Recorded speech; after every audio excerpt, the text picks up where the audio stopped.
We interrupt our program to bring you this important message.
What's up, everybody? How's it going? Welcome to Weird Wednesday.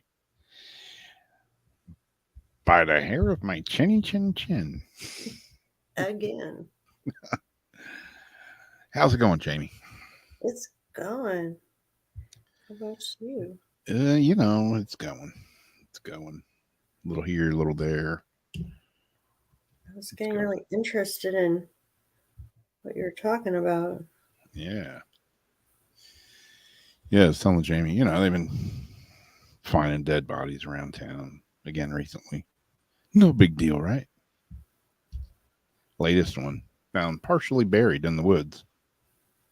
But the police say no foul play is suspected. What? How does a body get partially buried in the woods and there's no foul play suspected? Please explain this to me. And could this be a trend? Because what story did I send you when you brought that up? Exactly. A man who died was found behind, I think, a bar or something, rolled up in plastic and carpet, but police said no foul play was involved.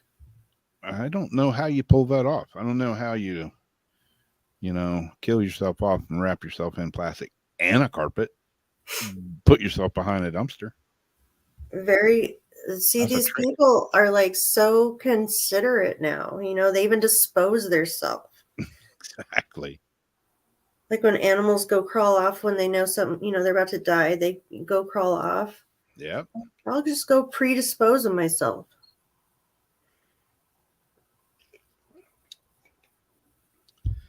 Exactly. Alligators in the sewers, snakes in the toilets. That's what I tell people when they're like, yeah, we're thinking about coming to Florida. I'm like, how is it down there? Oh, you love it. There's tons of alligators. There's rattlesnakes that crawl up in your sewer pipes and bite you in the ass in the bathroom. The mosquitoes and the insects. Everything bites you. Everything kills you. It's great. Come on down. They just fall right out of the trees. Yeah. Yeah. Lizards falling from the skies. Dogs and cats sleeping together. Yeah. It's crazy. Yeah, I was hearing some story the other day. Florida is now like the number one most sought after place that people are fleeing to, according to their statistics. Yep. Yeah. I like our governor, That's the one thing I don't like about him is he's always build. Yeah, move here to Florida. Like, dude, come on. Like, slow your roll, dude. Yeah, we got enough shit. Used to take me 5 minutes to get across town. Now it takes me 30, 45 minutes to get across town. Ew.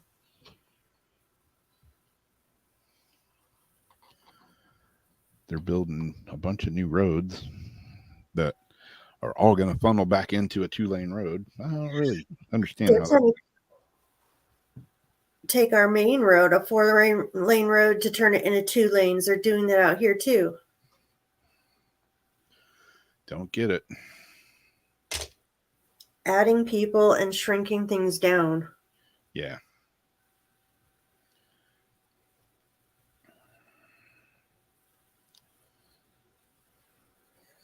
Like, oh, we don't Yeah. have the infrastructure to handle what we got now, but come on down. Exactly. It's like you guys that stayed out there, California. It's like everything, we're going to ban gas stoves. We're going to do this. Everything's electric. Oh, but we don't have enough electricity grid to run everything. It's like, how's that going to work? And Newsom wants to put solar panels all over. I got that from Todd. Thank you, Todd. Newscum. All up and down the canals. But yet they're dimming the sun.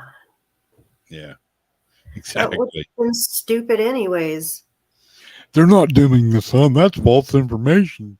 That's what Facebook says. The fake book. The facial book.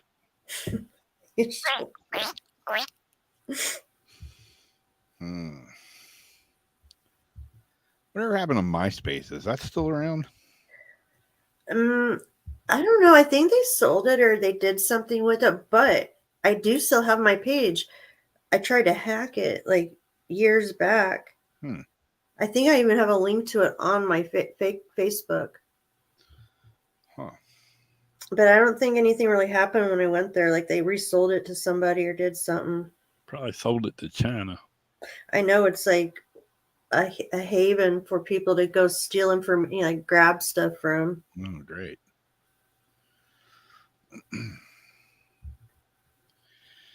Yeah, I went through my first solar park here a while back when I went over to the Suwannee River. And yeah, we drove by it and it was like, I don't know, like 2 miles of solar panels. I was like, what in the tarnation is that? Damn solar panels out the boo-ha. But I don't know what it feeds. I guess it feeds the town there, maybe. I don't know. Further investigation is needed. It's funny. I found these PDFs online for 1963-64, the permits and everything for the cloud seeding in California during that time. And they have charts showing all the counties, everything they did, what the budget was, how much precipitation they were needing. That's just one span in the 60s of this one particular document. But the thing is, like, dude, that long, they've got these permits and everything going back because you don't have to look at mainstream media. Look up the permits. Like, it's there. There, yeah. Why are we always in a drought? Like, Yep. Why has California steadily been in a drought? Yep. I don't get it. Yeah, sinkholes here for sure. Sinkhole here, sinkhole there. I seen an article the other day that New York is now sinking. Oh, yeah?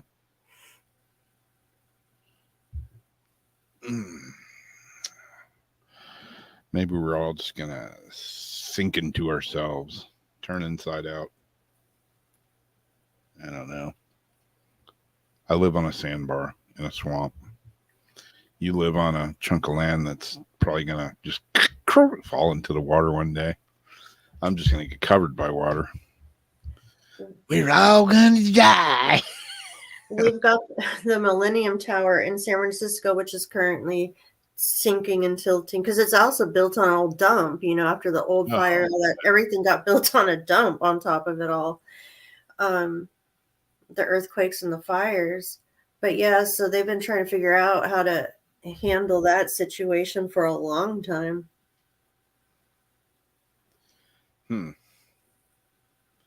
Yeah. I don't know. Go, like where my house is built, there was never anything here, really. It was just woods. Well, I don't say there was never anything here. Obviously, there was something here, hundreds of years ago or 100 years ago, whatever. My friend that works for the county looked up the property, and he said he found there used to be some sort of, looks like they kept cattle or horses or something here years and years ago, and there was some sort of like barn looking place or something possibly built here. But I don't know. Darcy's out in the back and she went to plant a tree, and like out in my back part of my property, she went like just stick the shovel in the ground. It's like crunch, crunch. It's just full of broken glass and all kinds of stuff. So I'm gonna have to go out there and go for a little dig investigation. I would love to, like, find that it's like an old dump and start digging up old bottles and stuff. That'd be cool. Bring like a piece of rebar, like a long poking stick, a metal stick, so you poke the ground and you hit the glass. Yeah. I used to do that as a youngster. I used to love it. And I have found a couple of old bottles out in the yard here, so that's a good sign. Might have my own bottle digging extravaganza. Block top. Yeah. Nice. The clear glass, you probably already know. You can lay it in the sun and you get the rainbow on it. Yeah. Yeah, it'd be cool. That'd be sick.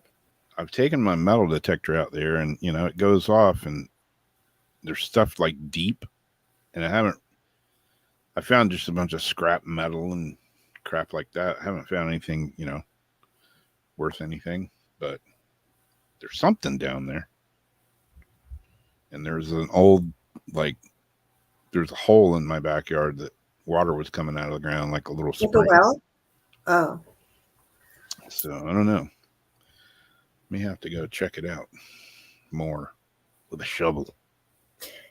If there's natural water sources like that, or where there's trees that go around a certain area, you could tell used to be old houses and stuff. There's usually outhouses, and the outhouses, that's where the money would fall out of people's pockets. And out here at least, they'd throw the wine bottles down the outhouse when they were done. Yeah. And the coins, so we dig out old outhouses.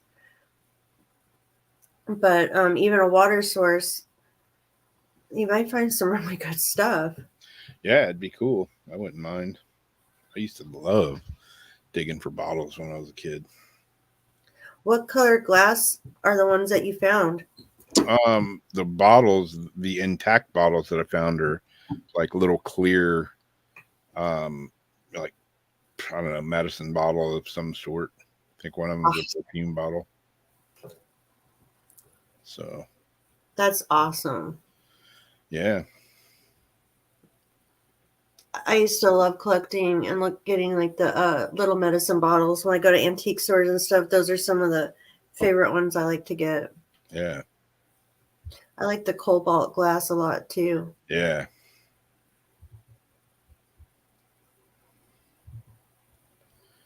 Yeah, I gave a bunch of bottles to my cousin a while back, I don't know, a year or two ago. And because he collects bottles and all kinds of stuff. Let's see if he still has a picture of them.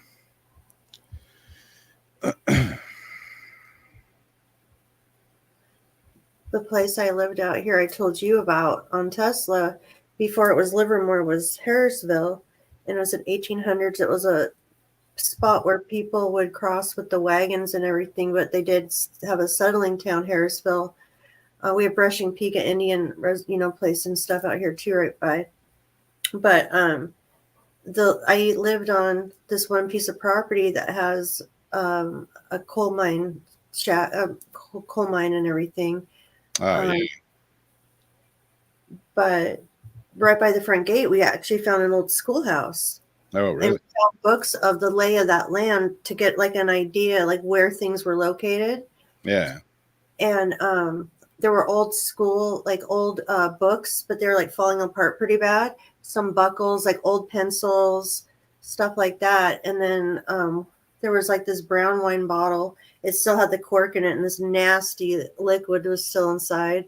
Oh, wow. But that was a fun place because, like, I can't remember how many acres that was. We had the whole entire thing with like ATVs and stuff every weekend, Wow. going prospecting or bottle digging or down that stupid shaft. Yeah. Yeah, I watch a guy on YouTube that does he explores old abandoned mine shafts and caves and stuff, usually by himself. That shit makes me too nervous to watch it. He'll just get himself in the craziest, like, I don't know, just doesn't look like a good idea to be doing that stuff by yourself, you know? I don't know. If I was younger, I'd probably be like, oh, hell yeah. Now I'm like, oh, it's scary. My ex-husband went spelunking down the same shaft back, in high school. But he went down and got attacked by an owl halfway down. Big ass owl was in there. Oh, wow. Didn't end well for the owl. Mm-mm. But he got pretty messed up. Dang. Yeah, owls can be pretty, It had a nest in there. yeah. The nest was okay, but that's why you never go first. Yeah, really. Yeah, I'm going to go booty digging. Give me some booty.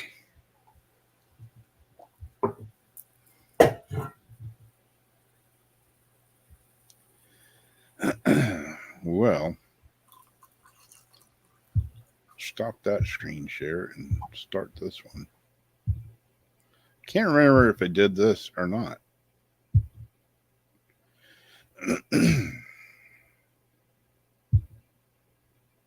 Did I do this already? I don't know. I've read this one, but I don't remember. Anyways, maybe Jason did it. I don't know. Sightings of unidentified object caused considerable disruption for air traffic in southeastern Turkey last weekend. According to reports, the incident occurred when the radar of a passenger aircraft picked up an unidentified flying object at the altitude of 9,000 feet over Gaziantep on Saturday. I don't know if that's how you pronounce that or not. There's a couple of those words in here. Air traffic control, which had independently verified the existence of the unknown object, quickly moved to redirect flights to airports in Adana and Seniyalarefa. Don't know if that was right either. In total, more than 18 flights were delayed and several others canceled. Exactly what the object could have been, however, still remains something of a mystery. According to Gaziantep Airport state authorities and NOTAM, a notice to airmen was not issued, and flights resumed as normal around 12 hours later. So, I haven't seen an update on this. Did they ever figure out what the unidentified object was? Was it a UFO? Was it a weather balloon? Was it a kid's birthday balloon? Was it, Jetpack Man. Jetpack Man? Ronald McDonald's Big Top? What was going on in southern Turkey to stop flights from proceeding for 12 hours? It's like, oh, nothing. Move along. No, nothing happened. It was a mistake. If they did figure it out, I have not heard. Me either.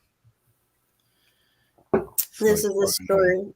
Why can't they just say, hey, there was some shit flying around up there. We don't know what it was. So, but no.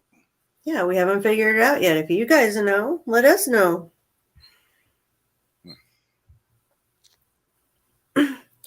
This next one is one that I can't remember now who posted on our profile.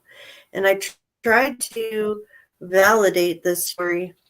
All I could find was a few YouTube videos of other people reading the same story, pretty much. Don't know if it's true or not. I mean, if these are the people in the story, and if these people are making these claims. But an outrageous claim that she recently made Sierra Munson, 24, of Paddock, says that she was impregnated by Bigfoot while on a camping trip a few months ago. Oonch, oonch, oonch. It's the only logical explanation, she says.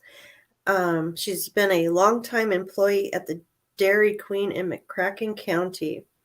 She says that her husband is sterile, so we thought we couldn't have kids.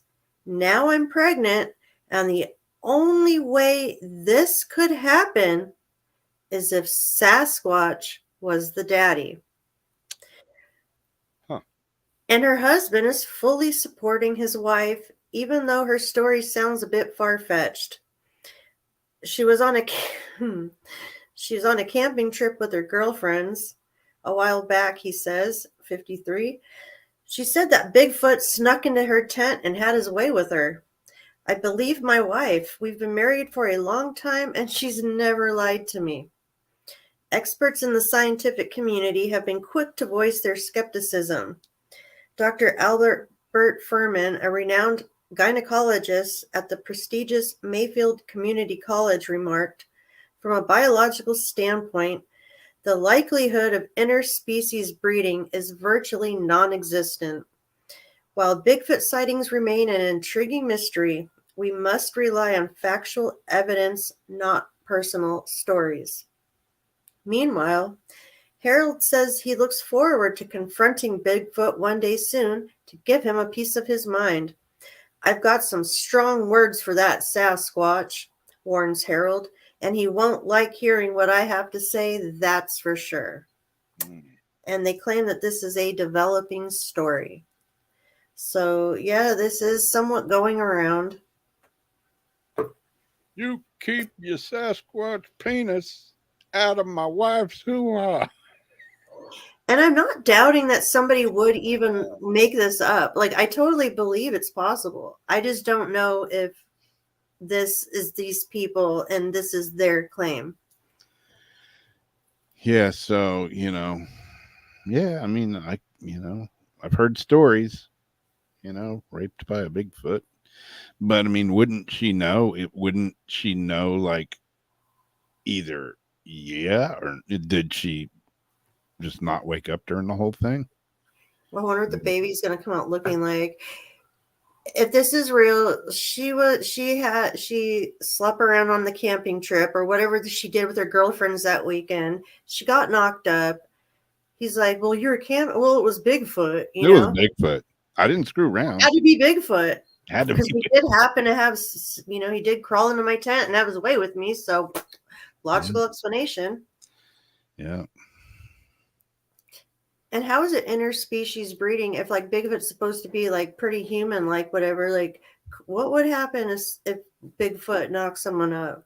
I don't know. I'm kind of wanting to know the answer. Kind of want to see this baby. Inquiring minds want to know. Drugs are bad. My wife's never lied to me before, except until now when she said she didn't screw around on me and she got knocked Wait up a by a Bigfoot. Look at the guy and then look at the Bigfoot. Then look at the guy, then look at the Bigfoot. Do they almost kind of have the same, like, Kind of have the same look, sort of. resemblance in a way? Yeah. Almost the same even eyebrow thing. Maybe her old man is a Bigfoot. Maybe he's a shape-shifting Bigfoot. Maybe. And he went down there to see what she was doing on her girls' trip. Oh. Kind of missing, Just climbed in the tent. Had a quick pump and dump and left. McCracken Dairy Queen delivers Squatch baby. That's going to be the next headline. Yep. I seen that lady give birth at a McDonald's on a counter on the TikTok. Oh my goodness! Didn't I send that to you? If you did, I didn't see it. She threw herself onto the counter. She's like, oh. Everybody's running around the camera. She, like, literally had the baby. Dang it. Right in the McDonald's. Can I get some of that extra dipping sauce for my French fries? Yikes. Wow. It's the neighbors. Mama, is it true that you had me on the counter at a McDonald's He with takes everybody watching with their phones? takes his girlfriend there. Yep. Here's where I was born, honey. We'll share a meal Right on this very counter. right on this very counter.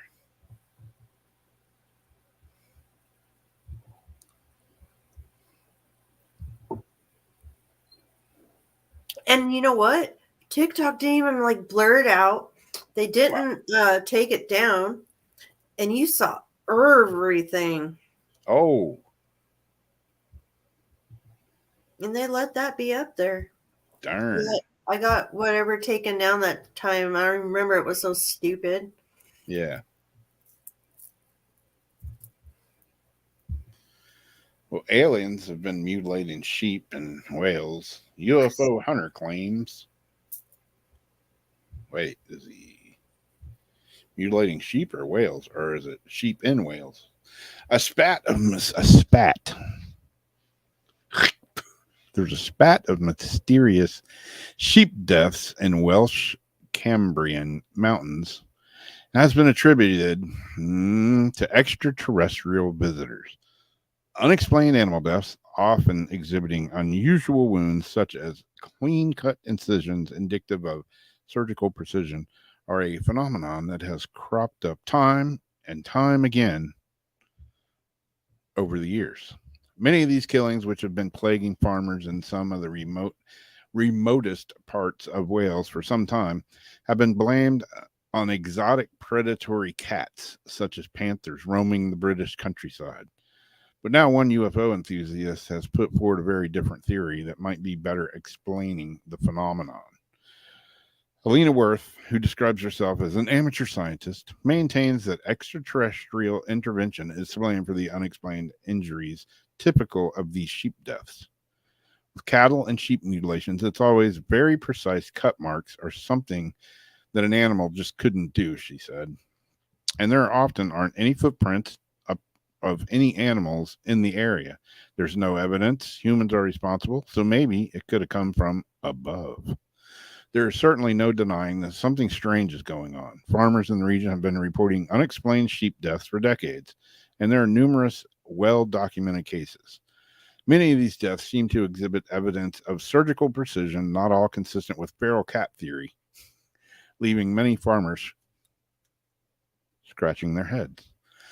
While Helena Worth's explanation might sound out there, it at least attempts to explain the more unusual nature of these cases. Whether or not its extraterrestrial visitors are truly to blame, however, remains a matter of debate.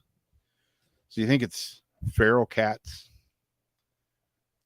that know how to, take apart a sheep with surgical precision? Or is it something else? What say ye?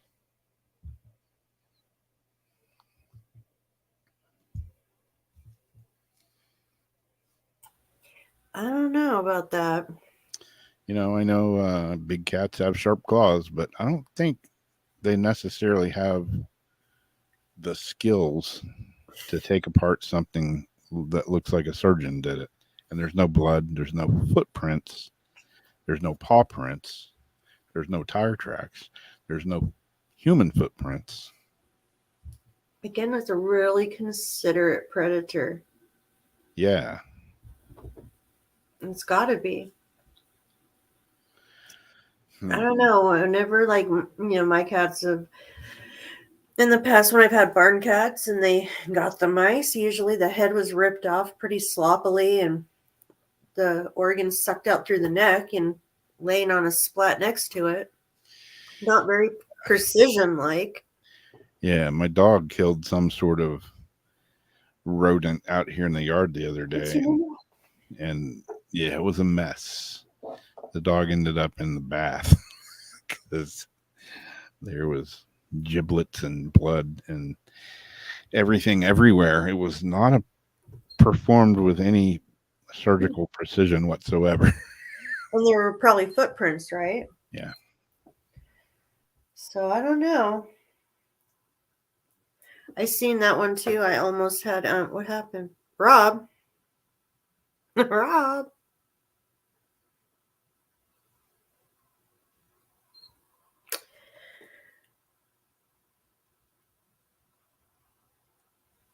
Oh, where'd you go?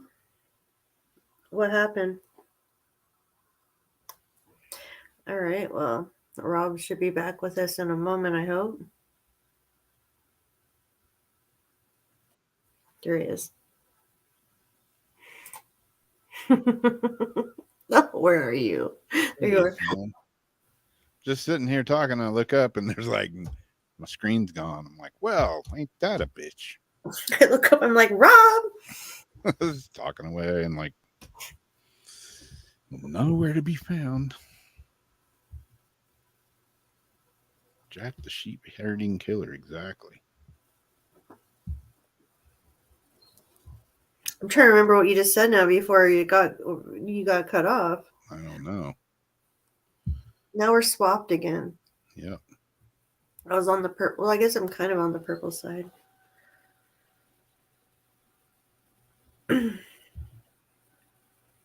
Anywho, this was an article I saw in People Magazine, Instagram, a little while back. And the headline reads, they thought they were adopting a 6-year-old.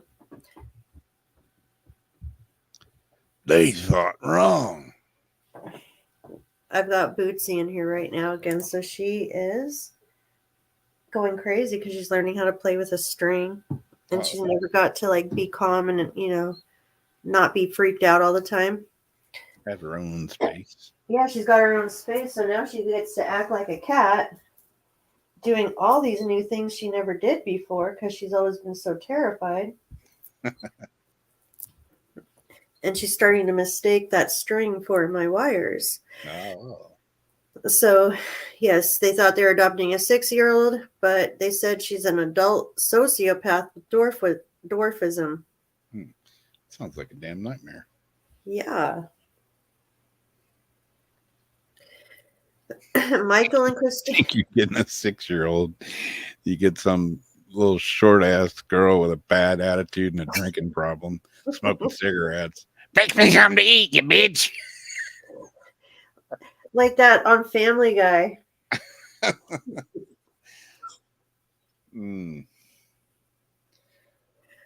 Taking the car. Taking the car. Give me a book to sit on. I can't reach the steering wheel. Michael and Christine and their family were at an Indiana dairy that's close to Jason. Indiana dairy farm to celebrate the birthday of one of their sons. The family was walking near an electric fence on the property, but their adopted daughter, Natalia, said she needed to stop. Christine stayed back with Natalia while Michael and her 3 sons continued to walk ahead. A short time later, Barnett and his sons heard sirens.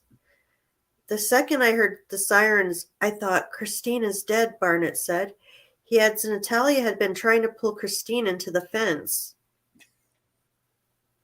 The bizarre tale of Natalia's adoption gone wrong is featured on ID docuseries The Curious Case of Natalia Grace, which will debut on, it was last night, which will debut across 3 consecutive nights on ID beginning Monday, May 29th, airing nightly from 9 to 11. At the dairy farm, said Barnett, Natalia had been screaming out loud, "You effing bee, I am going to kill you. You are going to die." Barnett said he and his wife wanted Natalia arrested, but instead law enforcement brought her to a psychiatric facility for evaluation. She admittedly to their face, when they came to the 911 call, said, "I am trying to kill her," Barnett said. they made the distinction that their visual told them they made the distinction that their visual told them, hey, that's a little girl. She's not really trying to kill anybody. She's sick. We're going to take her to the hospital instead. The story of Natalia, an orphan from the Ukraine who was adopted by the Barnetts, made headlines around the world. The couple claimed when they adopted Natalia in 2010, they believed they were adopting a 6-year-old girl. Soon after, they claimed they became suspicious of her age, leading to a bombshell claim that Natalia, who has a form of dwarfism called spondyloepilepsy something, was merely posing as a child, was really an adult woman with sinister intentions.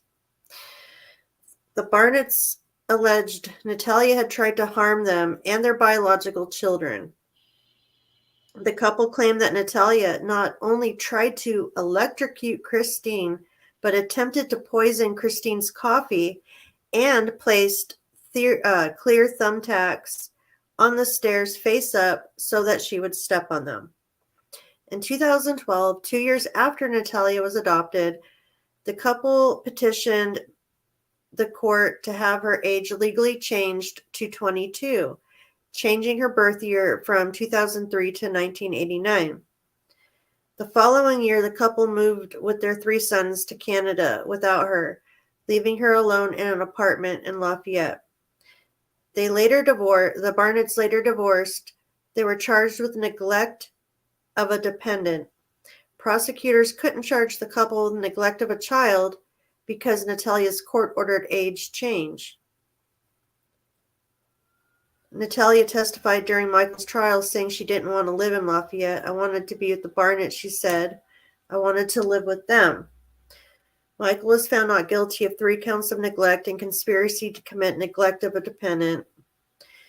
In March, charges against Christine, the author of The Spark, a mother's story of nurturing genius about her prodigy son, were dropped. So, yeah. Yeah. I'm 6. No, you're not. Okay, I'm 26. I totally wanted to record the series, though, because I want to, like, how did they end up adopting her? Like, how did other people not realize she wasn't an actual kid? Like, Yeah. who did they adopt her from? Exactly. Because, this was just another Corner store. another AI written article, and I didn't have time to Really? find, pull another one.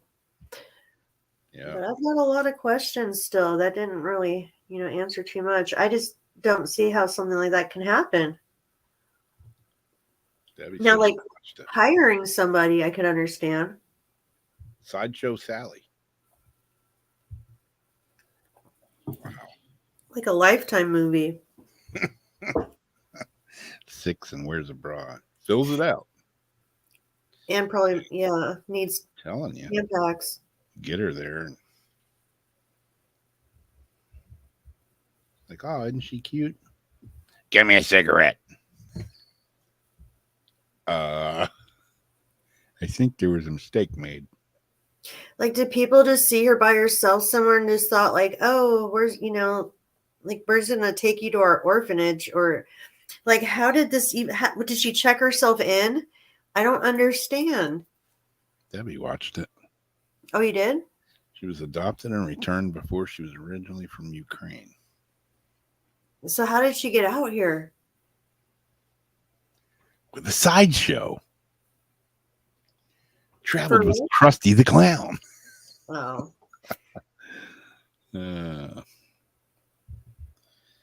Yeah, I don't know, man.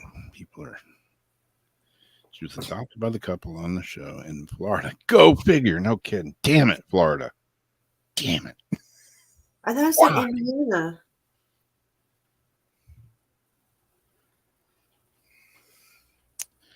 Yeah, Indiana would make more sense. Dr. Phil. Well, Mr. and Miss Barnett. Oh, you know what? Not your child. Don't worry. She is not a child. I have Peacock, I think, or one of them. I think ID Channel episodes play on one of those, Peacock or Paramount. I can't remember. Yeah, Gary says it's about an hour from his house. Yeah. Yeah, Gary, my wife's from Kokomo. I've been to that illustrious town a few times. Move along, nothing to see.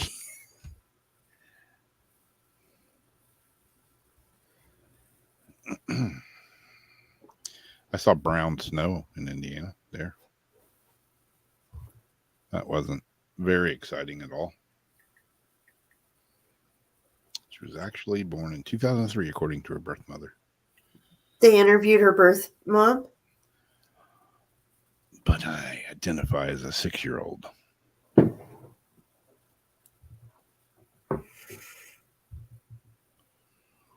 What in the tarnation?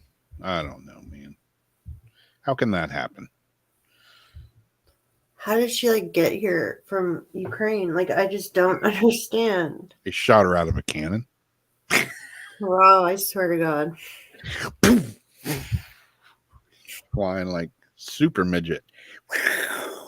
I'm just, asking for it, aren't I?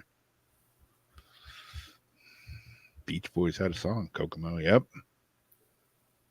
Down in Kokomo. Holy cow. She got put in her own apartment because the courts had ruled she was an adult because she had pubes and a period. Well, there you go. Oh, hell no. You got pubes and a period. You're older than 6. You're old enough to get your own apartment and get your own cannon to get yourself shot out of. Old enough to be an adult now. You just go ahead and get Lobster Boy to move in with you. Penguin Boy, whatever his name is. Tonight would be the last night if it came on Monday. So tonight would be the last episode. Maybe that part will say. Oh. Oh, yeah. Okay. Yeah, that makes sense. I didn't think about that.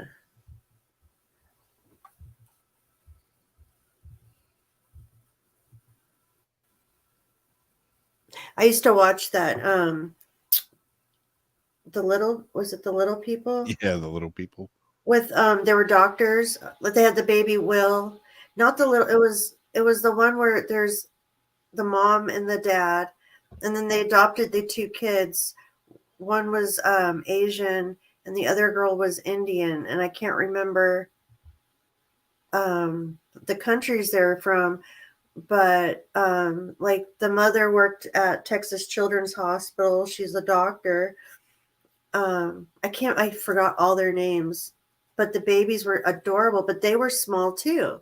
Like the 2 kids that they adopted, and they both flew to the countries to get each child. And you got to see the whole, I watched every single one of these episodes because I was just blown away at how incredible this family was, and how, capable they were to do all these things, that's things that I would never think to do. It's they did everything, had this awesome house, and the children were just adorable. The Little Johnstons? No. No. I know what you're talking about, though. And they're Little People. Was it Little People?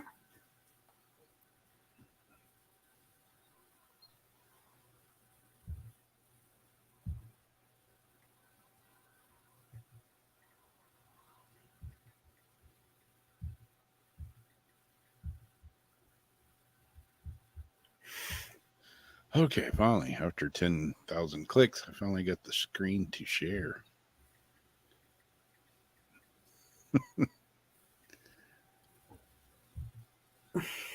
Yeah, this Stanford professor claims that aliens have been here all along. This is one of those articles that just kind of grinds my gears a little bit.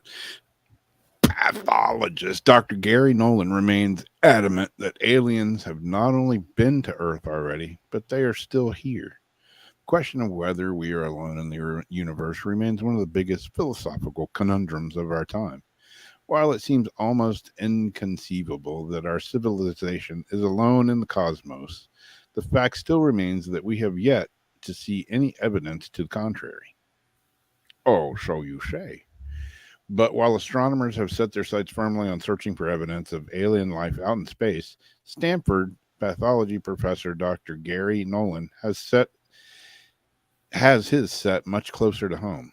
During last week's SALT Eye Connections conference in Manhattan, he told host Alex Kloskis that he was 100% certain that extraterrestrials had already visited our planet. I think it's an advanced form of intelligence that's using some kind of intermediaries, he said. It's not like they walk among us wearing a skin suit, an agar suit. You're going to put something there that I think of as an intelligence test. To provide an example, Nolan likened our perception of these alien visitors to the native South Americans attempting to make sense of European settlers arriving on their shores. You're showing up and saying, who amongst you are intelligent enough to realize what you're looking at? Can you see what's in front of you for what it really is? Nolan also maintains that the U.S. government is working on reverse engineering UFO technology. A tiny piece of knowledge from that could revolutionize what we're doing, he said. I'm always looking for an opportunity. I'm looking at the upside of this. So he says. Yeah, I don't know. I think aliens have been here. That Maybe. they are. What's that? That they are here. Yeah, they might be. I don't know. I don't know if they would want to be here or not. You know, if they are here, they're way more advanced than us. Why would they want to hang around here?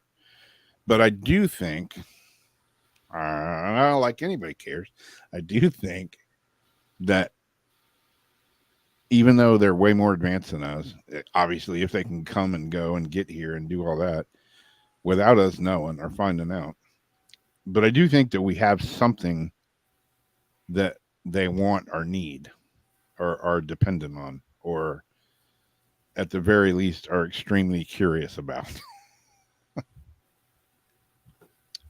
And, you know, who knows? Maybe it's an Earth. It's a planet that used to be like our Earth that evolved into AI, and maybe the AI took over and got rid of all, you know, the humans or whatever, you know, you want to be called.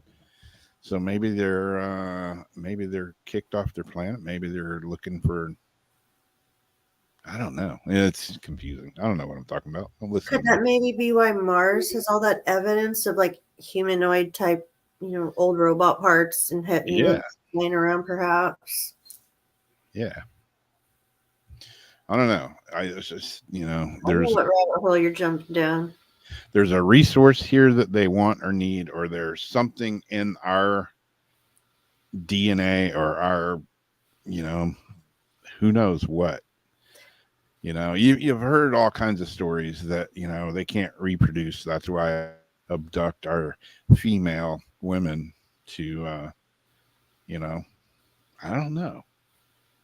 One thing I do think about resources too, and this is just my own thought, and this comes from too when they found those pieces of the crashed spacecraft or whatever just like a few years ago, and they sent those parts to like Las Vegas and pieces to Las Vegas and somewhere else to these storage places to keep it, and they had analyzed some of it, and they were able to name most of the metals that was in it, except there was like one unknown foreign metal that they couldn't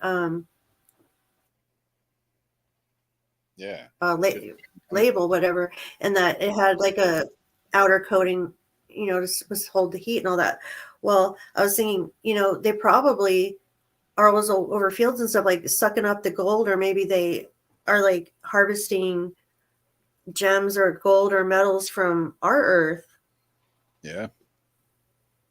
while they're here. You know, I think there's a lot of different reasons why they're here, but I think maybe they do use our earth because that our stuff is like in their spaceship. Yeah. Or maybe they're harvesting us. That also probably, yeah. Maybe a little both. How many people disappear every day? Yeah. Maybe they're getting eaten. Nice. Live it with a nice Chianti. I think a lot of them get shanghaied to work on the underground tunnels. And then I think a lot of it's UFO abduction too. Weird. There's a lot of weird stuff in our world. Or that it could be. Yeah. I'm open to any of it. We just have no idea what's going on. She says human cookbook. Yeah, exactly. Doing research.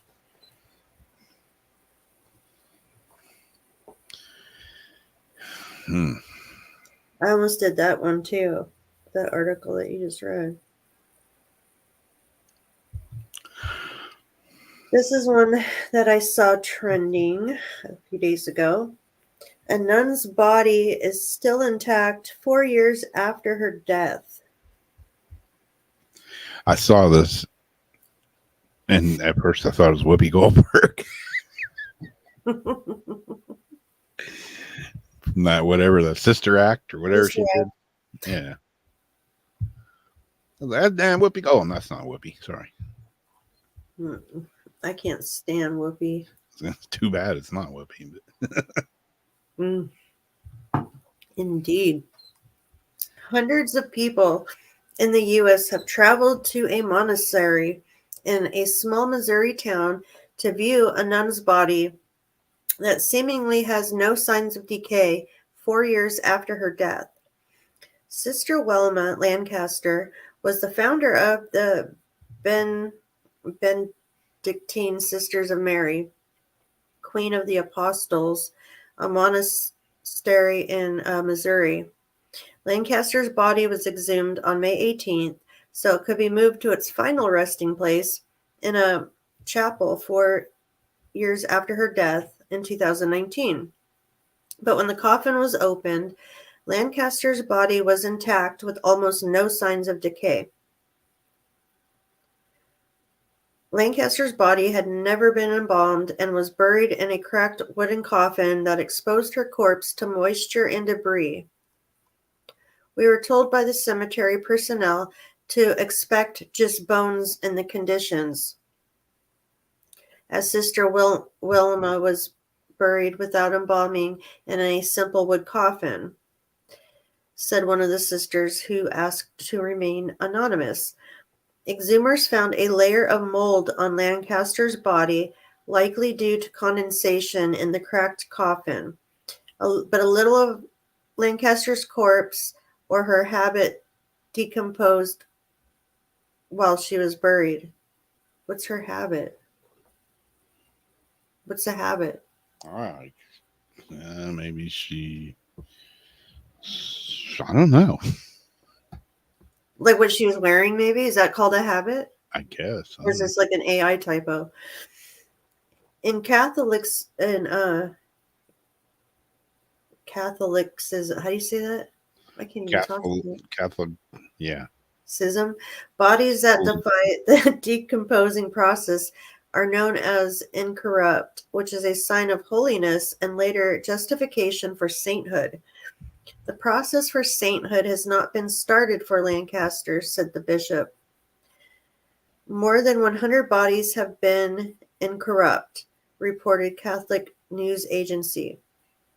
But Lancaster is likely the first Black person in the U.S. to be found in an incorruptible state. We think she is the first African American woman to be found incorrupt, said Mother Cecilia. Cecilia was the first person to examine the coffin as head of the monastery. Some experts have said it isn't uncommon for bodies to remain well preserved in the first few years after death, even if they're not embalmed. In general, when we bury a body at our human decomp facility, we expect it will take roughly 5 years for the body to become skeletonized, Nicholas told Newsweek. Nicholas is an associate professor and director of foreign anthropology at Western Carolina University. That is without a coffin or any other container or wrapping surrounding the remains. So for this body, which is buried in a coffin, I personally don't find it too surprising that the remains are well preserved after only 4 years.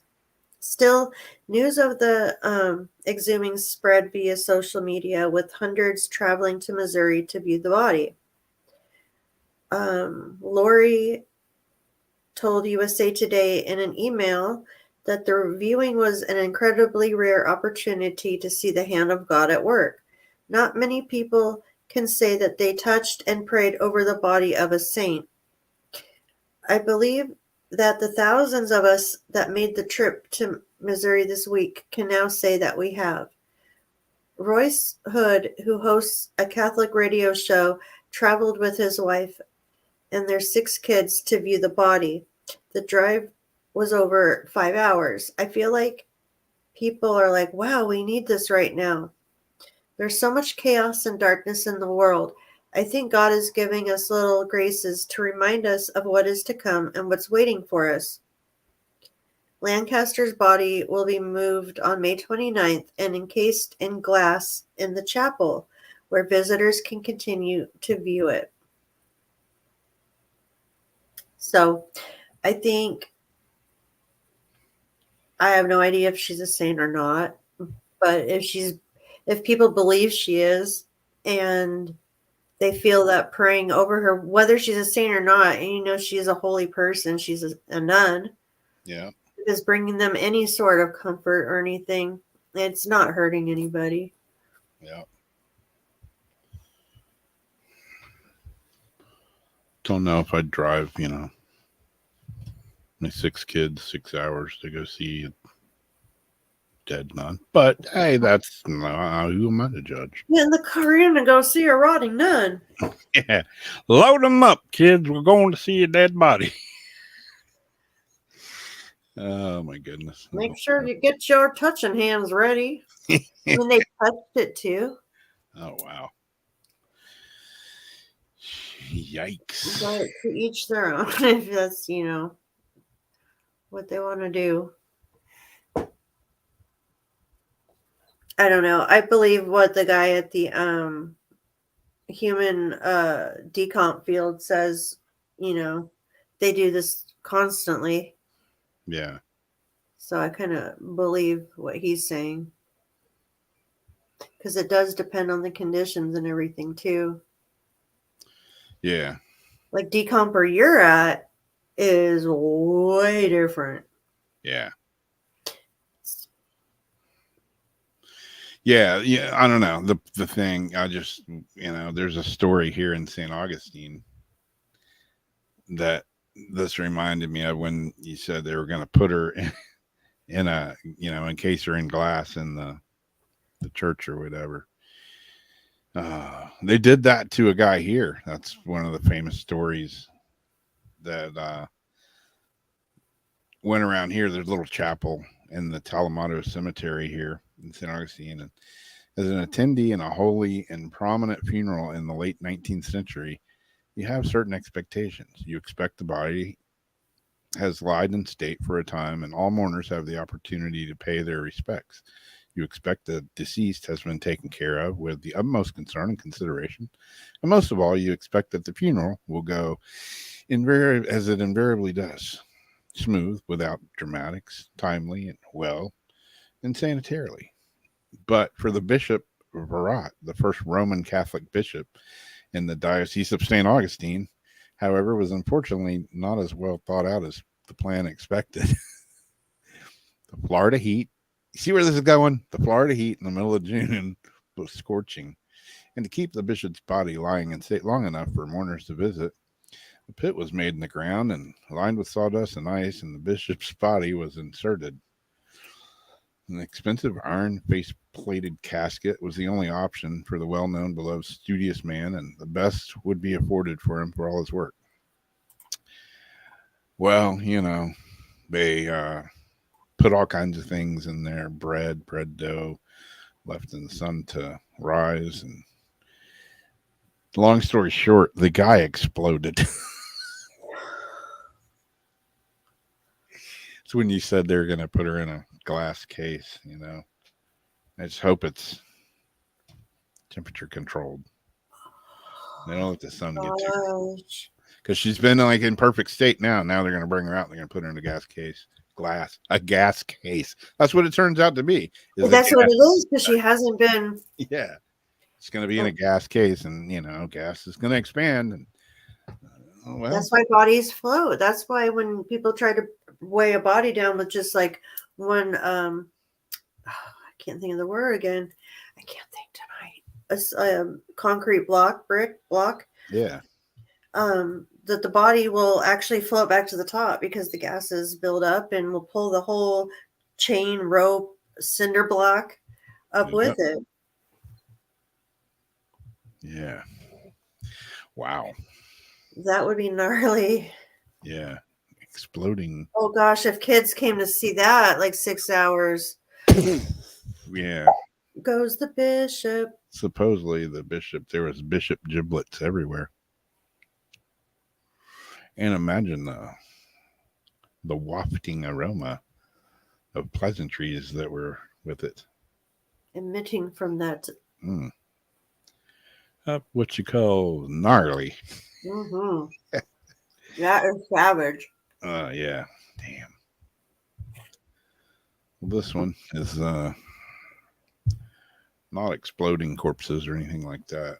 But this one is UFO press. There's going to be a UFO press event that's going to show definitive evidence of black projects. No, it's not like the black projects that they're building down the road. No, now I'm a racist. But hey, that's what they're called, right? This one. Oh, that's not the article. The event will offer definitive evidence of illegal, unacknowledged black budget projects related to UFOs.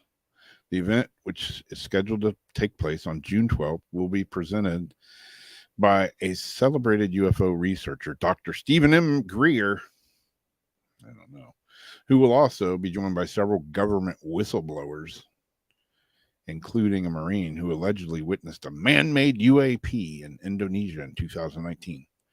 As a part of the presentation, the UFO Archive of Disclosure Project, which contains 5 terabytes of data on black projects and UFO sightings, will also be unveiled. Greer will reveal details of a planned RICO, racketeering influence corrupt organization. Got a fancy name for it. Lawsuit to be initiated in response to illegal military and corporate projects. While there's certainly no doubt that the event will be herald a considerable release of UAP related information, it remains to be seen whether or not any of it will fundamentally change anything. Greer himself has spent decades researching UFOs and collecting data, so it will certainly be interesting to see what he has discovered. The event will take place at the National Press Club in Washington, D.C. on June 12th.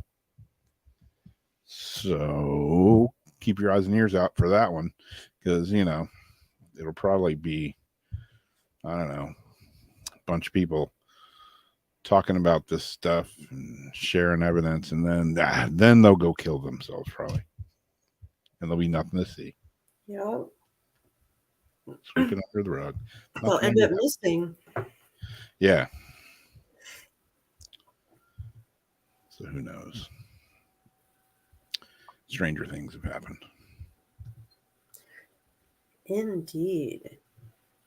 But the government's doing secret, They got secrets that they're not going to tell. You can't handle the truth. Can we? That's what what's his name? That Israeli guy, and that head whatever that was Yep. talking about the alien stuff that claims that he knows, that he talked to him and they said, oh, you're just humans aren't, can't handle the aliens right now. Yeah. I can't think of his name. Well, as usual, China sparks a new space race with plans to land humans on the moon. Yes, indeed. In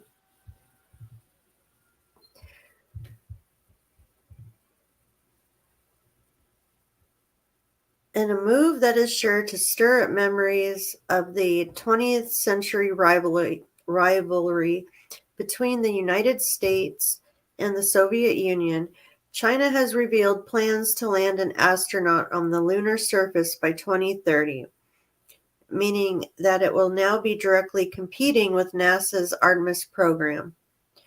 During a press briefing, Deputy Director of the Chinese Manned Space Agency stated that China would be preparing for a short stay on the lunar surface and human robotic joint exploration.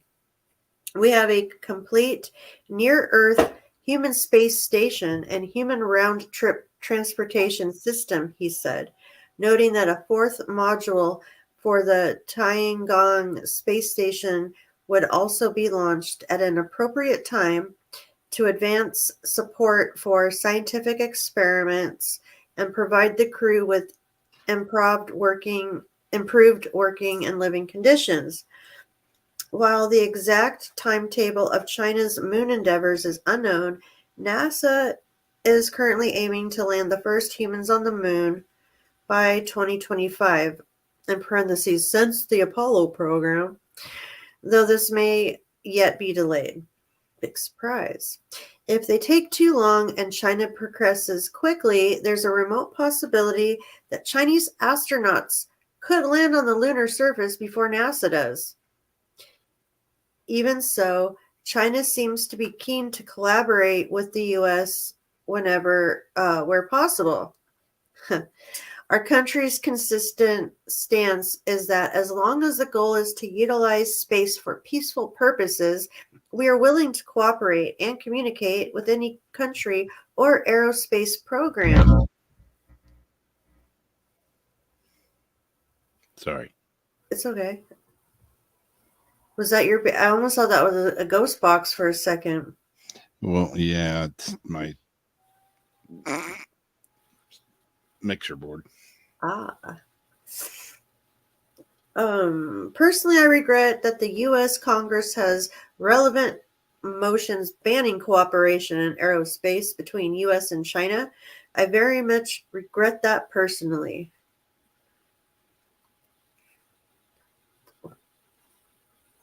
Well, they let them, come by land out here and everything else. Why would we have a problem, in space too? Yeah, exactly. I don't know. The way we're going, I wouldn't be surprised if anybody beat us back to the moon. I don't know. The whole moon thing irks me. Plus, it's like, why is there such a race if we've already done it?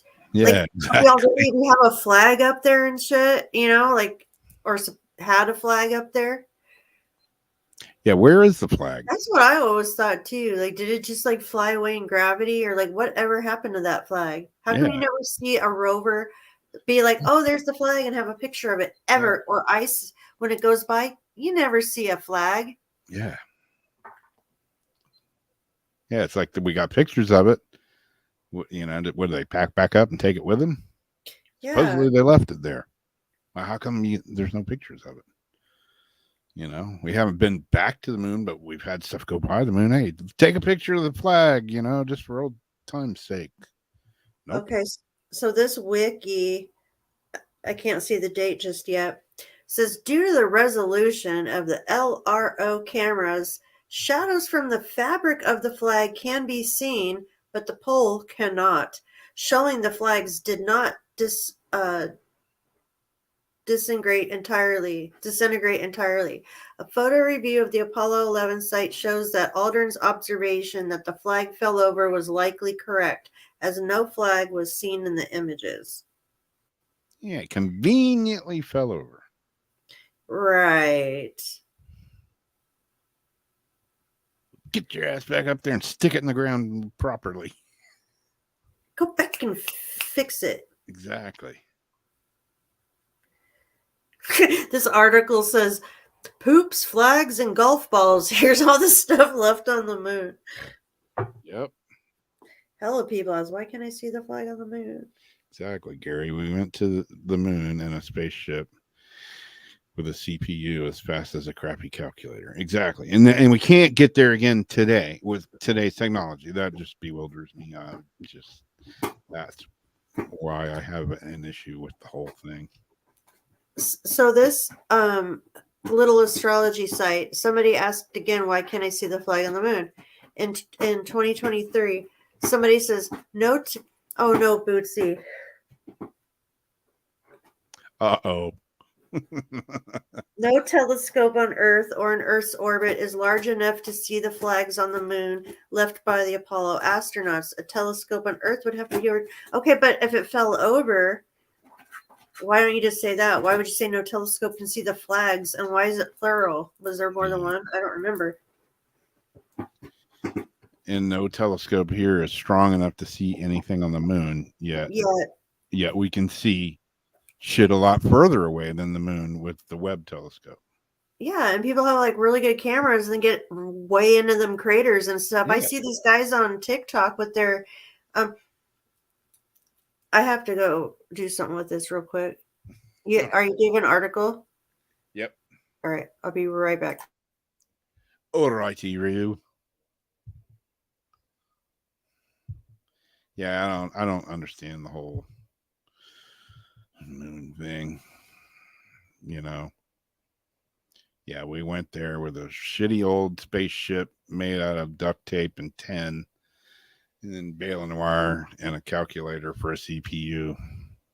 Went there and back. But yet, we just can't seem to figure it out in today's day and age. Because that movie's true. We're just getting dumber by the day. We're just getting dumber. I know we went to the moon one time, but I don't think we can get back there. I lost my way. I'm tired now. I think I'll go home. Good grief. Well, you know, I mentioned on Jason's show last week about all the orcas that are attacking boats. Nothing new. They've been doing it, but now they're doing it again. But now we have a mysterious Russian spy whale shows up off the coast of Sweden. Bloop, bloop. One of them there white beluga whales. Let's see what it says. It's not a huge, long article. A whale that was previously found wearing a Russian-made harness has been sighted again off Sweden's coast. Nicknamed Vladimir, the hapless beluga whale originally caught the attention of authorities when it surfaced off the coast of Norway back in 2019 with a strange man-made harness attached to its body. When marine biologists from the Norwegian Directorate of Fisheries managed to remove the harness, they discovered that it was one typically used to mount camera equipment and had the words Equipment St. Petersburg written on it. And it wasn't St. Petersburg, Florida. The find prompted speculation that Vladimir may have been specially trained by Russian Navy as a spy whale and had either escaped its enclosure or had been set loose. Fast forward to the present, and now the animal has been sighted again, this time off Sweden, having seemingly spent the last 3 years making its way to the coast. Or did it teleport? Thought to be around 13 to 14 years old, Vladimir is particularly unusual specimen because the beluga whales are not known to frequent these particular waters. So sadly, he is unlikely to have encountered another one of his kind in the last several years. What the hell's he doing off Sweden? Did he just like say, "Hey, I'm just going on a swim about," and just like took off? And he's just doing his thing, living his best life. Doesn't have a harness on him anymore. He's like escaping from the Russians who were making him be a spy. Now he's off Sweden. I don't know. The heck? When I first saw this, I was wondering, of course, always like, is this real or not? But Yep. then I was thinking, even if it's not, I never thought about using mammals or sea animals as for like these type of things. Like you totally could. Yeah. If you know the way they migrate, they already have the GPS, tags and stuff. They do. I mean, they totally could somehow Yeah. do that. And who's going to suspect a whale? Unless Yeah. you can like pick up on the equipment they're carrying. Especially a cute little white one like this, you know. Yeah. It's like, "Zipper." He's like, "Hi, I'm all cute. I'm stealing spy material from your country." I'm taking data from you. I seen an article earlier about killer whales right now, purposely hitting the bottom of the boats to capsize them and try to kill Yeah. people. They're getting mad. Yep. They were saying the article I read was like there's one a female orca that like got hit by a boat and was pissed off, and it was like telling all the other orcas, we gotta get revenge.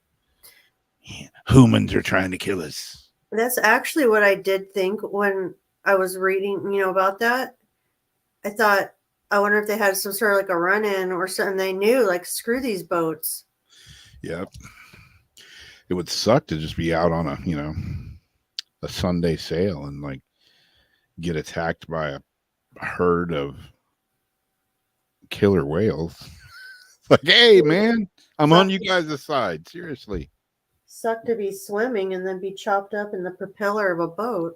Yeah, that would be yep. Either way.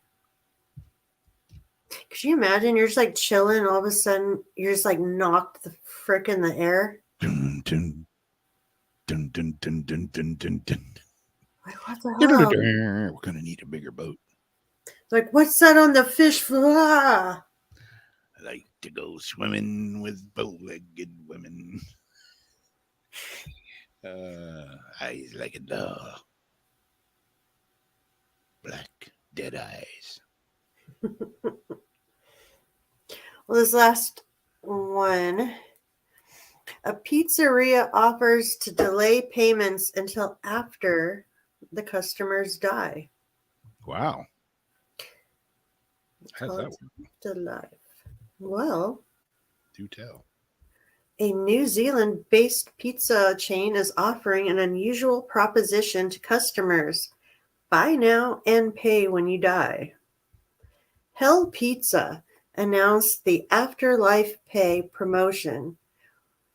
It was inspired by buy now, pay later schemes adopted by several New Zealand businesses. We're seeing a growing number of people using the schemes to buy essential items like food, and we think it's taking it a step too far when you've got quick service restaurants like ours being asked to offer buy now, pay later for what is considered a treat, especially when you consider people are falling behind in their payments and 10.5% of loans in New Zealand are in arrears, Hell Pizza CEO Ben Cummings said. The pizzeria said 666 customers in New Zealand and 666 customers in Australia will be chosen for the Afterlife Pay program, which will delay payments for pizza until the customer has shuffled off this mortal coil. Those chosen will be invited to sign a real amendment to their wills, allowing the cost of their pizza to be collected upon death. No interest or fees will apply, and the agreement is legally binding, the website states. Interested customers can apply for the program on Hell Pizza's website. And I was thinking, when you get like a warranty, like in something like an as seen on TV. Oh, lifetime warranty. It's like, yeah, lifetime, my lifetime or your lifetime. Yeah, That pizza company could go down before you do. it's true. But how do they get their money? Like once you die? Because you amend it in your will. So you'd have to have Oh, a okay. will. And so I guess you would put that into the will, whatever you racked up on pizza Yeah. will be paid back out upon your death. Yeah, your pizza was $14.99, but with interest and everything, they come out to about 4,000 a piece. So, They said no interest and no fees. oh, okay. I don't know. I just prefer to make my own pizza these days. After my last pizza purchase, Your last pizza incident. yeah, it was just like kind of done,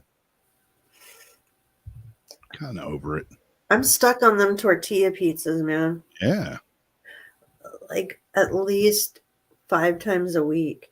yep, Figure I don't put sauce on it, and I cut up the mozzarella cheese ball like around it, so it's not like hella cheese, and it's mostly just like mushrooms and olives and onions and stuff. So basically, I'm eating it's not like that horrible for me. yeah. Just put it in the toaster oven, but dude, that's a Taurus's dream right there. A big old stack of tortillas, and Yeah, shred up a bunch of cheese. good to go. Bada bing, bada boom. Boom, boom, boom. Yeah. I don't know. Yeah, I'm not a huge fan of going out to eat dinner. Some friends of mine were like, "Hey, we need to get together and go out for dinner." I was like, maybe not. Not that I'm that unsocial, but the whole going out to dinner just doesn't excite me anymore. It really doesn't. And I feel bad. I got friends that own restaurants and all. And I know, they work hard and they do a good job with their food, and I go, support them every now and again, but I'm just not really, I'd rather just cook it at home myself. I feel the same way. So got the crystal of the week thing here going on, and let's see if it works. I didn't pre-watch it, so it could be total failure. I hope it's the right video I'm going to play. Scary. No, this isn't the right video. This is the complete wrong video. So, see what I'm saying? See what I'm saying? Okay, let's get the right video. Good grief. Let's try it again. Here we go. I click the 210 times to share one file. Here we go. This week's crystal of the week is black jasper. What is black jasper? Black jasper is an opaque stone with a deep luster. It may contain colors ranging from dark gray to bluish green or brown depending on where it's found in nature. This durable mineral is composed of quartz and various metals such as iron and aluminum oxide. Black jasper is a type of quartz that has existed since the dawn of time. It's an opaque stone with black coloring, though it can appear green or brown in some cases. It has strong grounding energy that helps to create stability within one's life. The energy and life force within black jasper make it a very powerful stone for healing and protection, as well as balancing one's chakras. Its energies are strong enough to help remove negative influence from your environment and provide stability when needed. A little history of black jasper. It's an opaque black variety of the mineral chalcedony, and it has been in a gemstone family for thousands of years and was also carved into religious artifacts by ancient cultures such as Egyptians, Persians, etc. Black jasper was highly valued in ancient Rome due to its symbolic meaning. Its dark color represented life's struggles, while its solidity symbolized strength and courage. The use of black jasper continued during the Middle Ages when it became popular among royalty and members of high society. Often being set in gold and silver jewelry, later on black jasper became more widely available through lapidary art and other forms of craftsmanship. Today, it's still used primarily for ornamental purposes, but can also be found embedded in modern sculptures and furniture. Some of the uses of black jasper. This gemstone has been used in decoration and jewelry for centuries, and it can last generations with proper care. Its unique visual appeal makes it an attractive choice. The benefits are all well regarded too, particularly among those who practice meditation or spiritual disciplines such as Reiki. It's thought to focus the mind on long-term goals while helping one stay grounded when working towards them. Its healing properties include treatment of fertility issues, physical exhaustion, financial distress. Finally, many believe that black jasper is a powerful stone for manifestation, allowing users to make their dreams into reality by aiding concentration and clarity of purpose over time. In terms of symbolism, black jasper has long been associated with spiritual protection. When placed in water, it can be used to create energy grids for healing purposes. Its energies are said to activate the root chakra, which helps ground us and allows us to better move forward on our life path. Black jasper has many metaphysical properties and benefits as well. Its dark color signifies its ability to be a powerful tool for manifestation, enabling you to focus your projects and goals to achieve success. It also helps in grounding energies, making it easier to stay connected with the physical world while still being able to access higher spiritual powers. Black jasper's healing properties are especially beneficial for those who need help staying balanced as they navigate their daily life.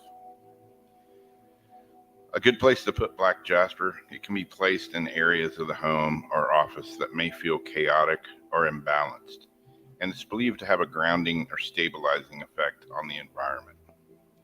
So if you have any rooms that just don't feel right or they feel unbalanced, placing some black jasper in those rooms may help. You may notice a difference when placing black jasper in some of these places, or even wearing it. You can feel it. Many people have said just holding it, you can feel the energy kind of warmly radiating through your hands or fingertips.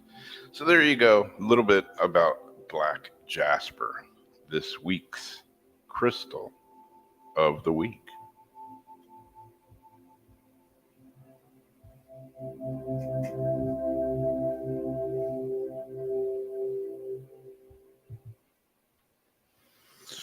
Oh, black jasper.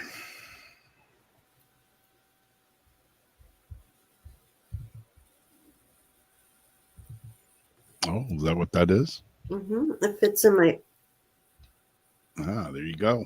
fingertips like that. I was holding it like that while you're saying that, and you can feel the warmth. This is I got in California that I polished. Weird how that works like that. No, it's just a rock. How come I can feel it getting warm? Is it my imagination? How come I can feel it like it's vibrating? And it's not plugged in the wall. Though I thought when I got it, like, was looking for the spot to go and like the check off list where we go, I called it snowflake jasper for some reason. Yeah, there's a ton of different jaspers, So yeah. And California's got a lot of jasper. Yeah. Yeah, there's a ton of different kinds. For sure. Picture jasper, yellow jasper, black jasper, red jasper. There's tons of different jaspers. Jaspers. Jasper. I have a whole little thing here. Just these ones I think are dyed though, because I don't think these ones are natural color. But they dyed a bunch, like they're kind of galaxy colors. Oh yeah. And then there's some pink like that. It's like when a little galaxy kind of matches my room.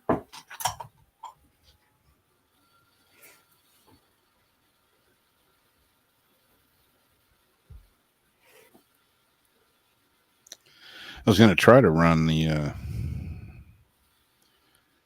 old ghost box here and see if it'll work.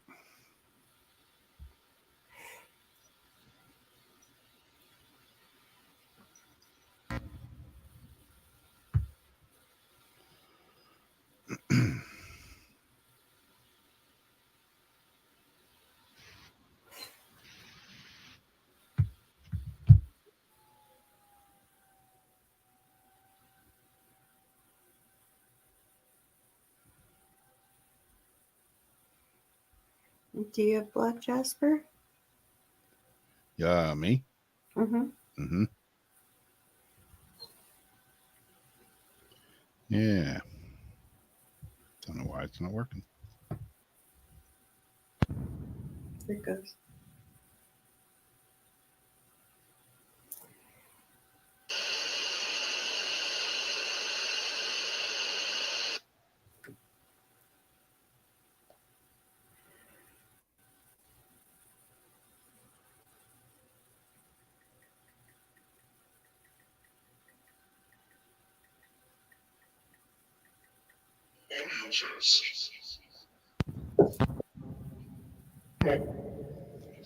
Okay. Here we go. Now maybe it'll work. Maybe.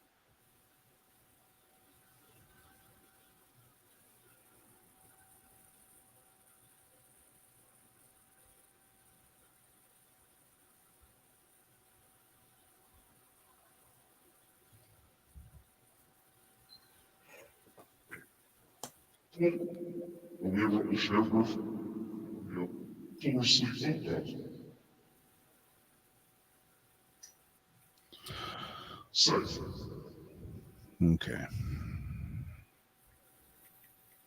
Sersky. Can you hear that? Cook. All right. Yeah, this is Keith Weldon's new one that we were messing Music with. AM producer. That said something, but I can't remember it. I remember it. I couldn't understand.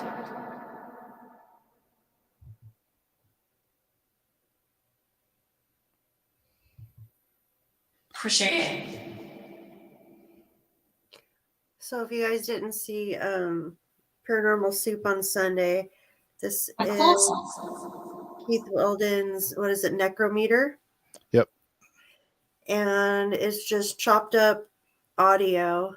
So it's going to sound like gibberish, but when it does make a clear word, it should be more definitive. Yeah. Will reach a nerve. It's called the Necrometer from Keith Weldon in the Necro series. Heroic works. Available on iOS and Android. Yes. Shuri.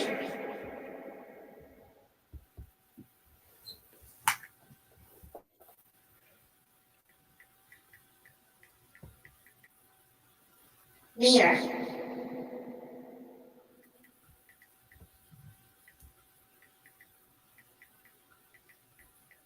There's gosh, you think. Store.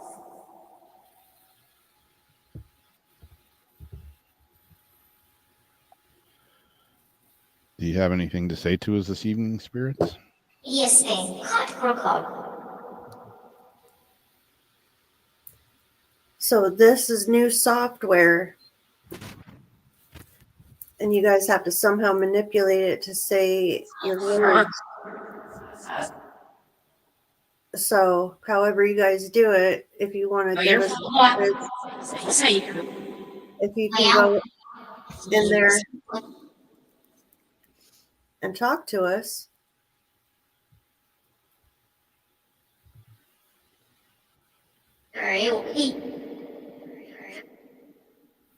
What do you have to tell us?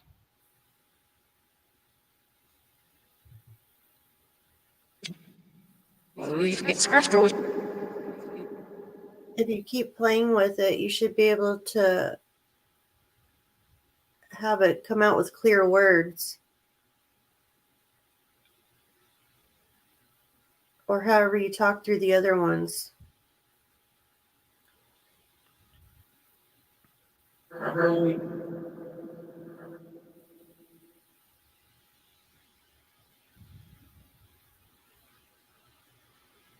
Are there any aliens that can use this software to talk to us?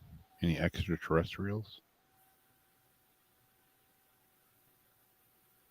Us. It's us. Yeah. Yeah. You hear me? We hear you. What? See where you're.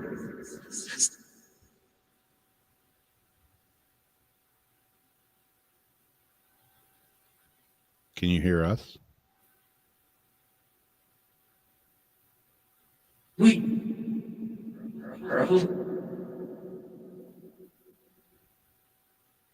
See you. No. Where are you at?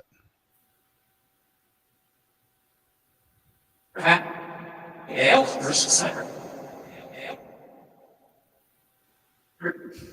Wait, right?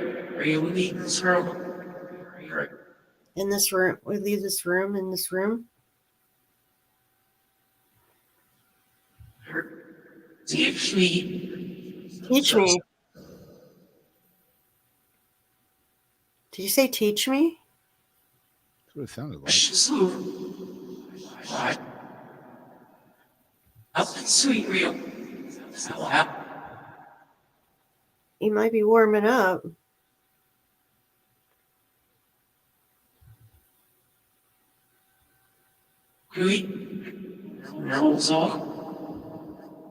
Where are you? Sheep.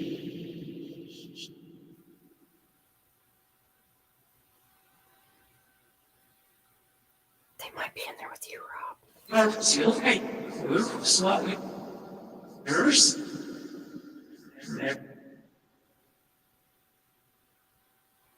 Say something about a nurse? Say you're right.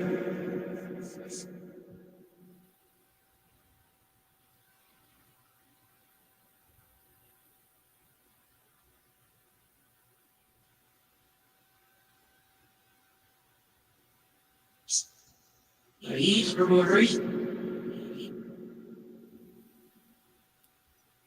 Who looks like a nurse? Definitely Rook.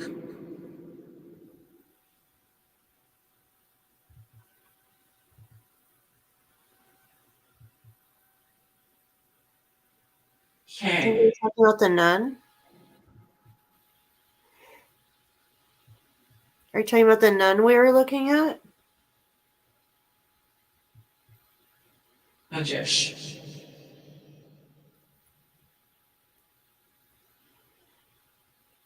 Do you want to? If you guys are like wanting to warn people of anything or trying to fly around for any reason, you want to. You say something right now through this, everybody will hear you. It's over on Rob's side. Our T4.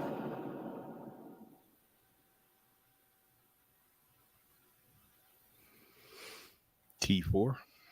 Oxford Lloyd. How about T5? Eat cheese bottle.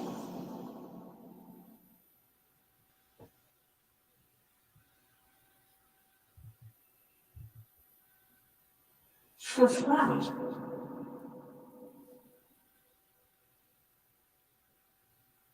or go closer.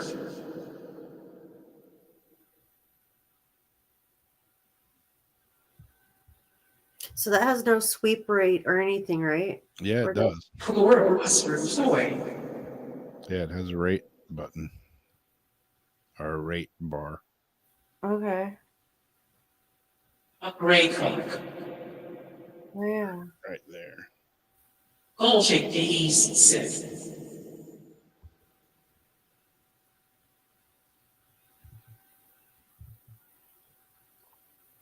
What just happened to your screen? Did you see that? Color. But I don't know. I thought I just saw a weird like light go like light across your face like that real fast.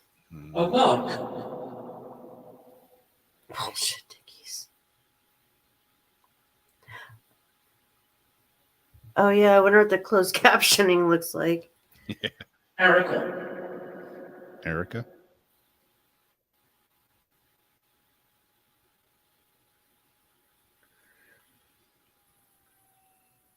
Over Orchestra UI.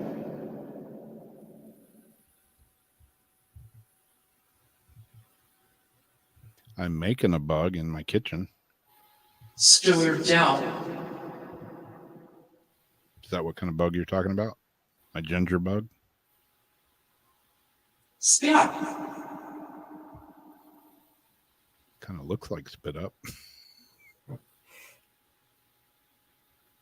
Kubo Astro Filter. Why do they keep saying closer? Good boy. Good boy. They say good boy when you set up closer. Yeah. Higashi Kakshi Fast Q. That one sounds like French. Does Rob get a cookie now? Burning A-Blade. Sorry, Lugri Oracle.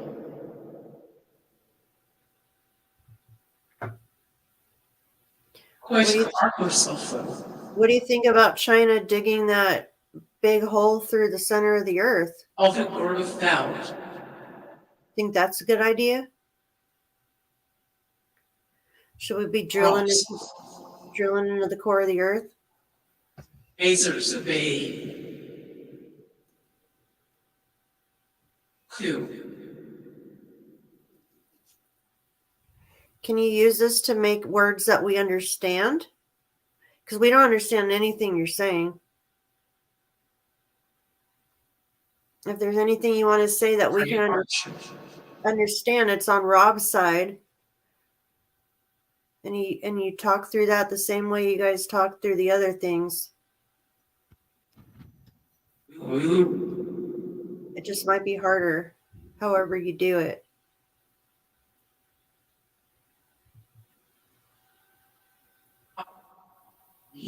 So up.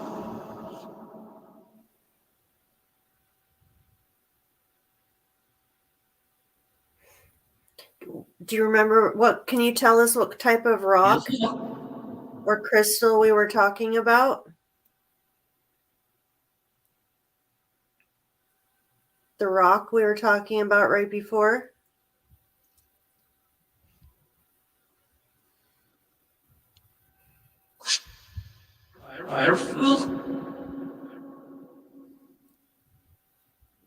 That noise was weird though. Yeah.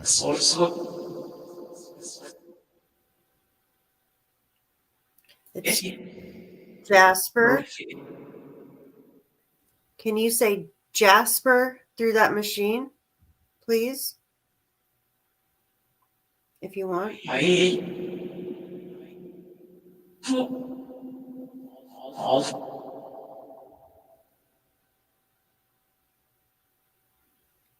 What color is the jasper?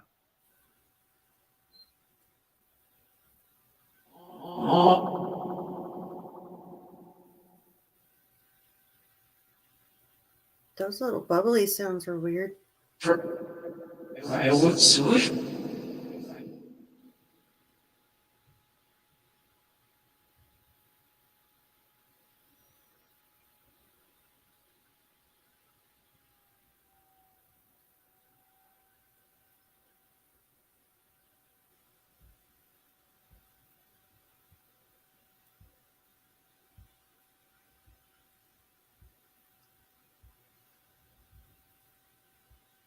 I wonder what happened if we played some of these responses backwards, like after when you review. Yeah.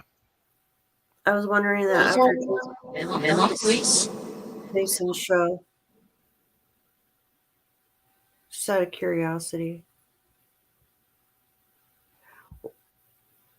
Gary said the closed caption said black.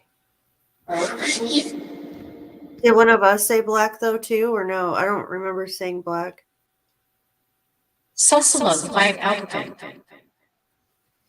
Cuts.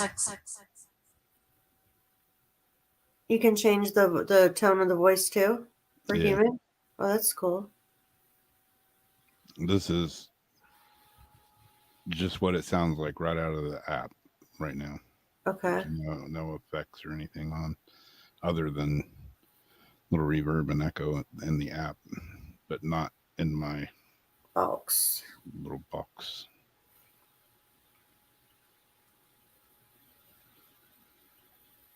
Sometimes my lights match up perfectly to the screen. Yeah.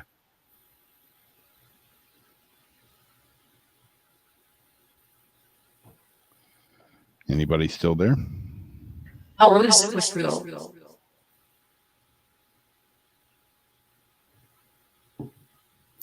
You text. Who are you guys?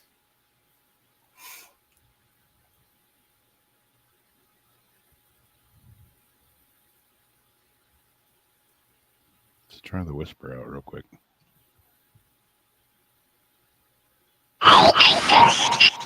Okay, that's not. That just scared the shit out of me.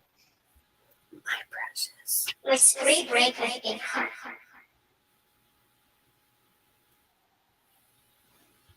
Yui. Serpontoix. Orator. Sharp flow.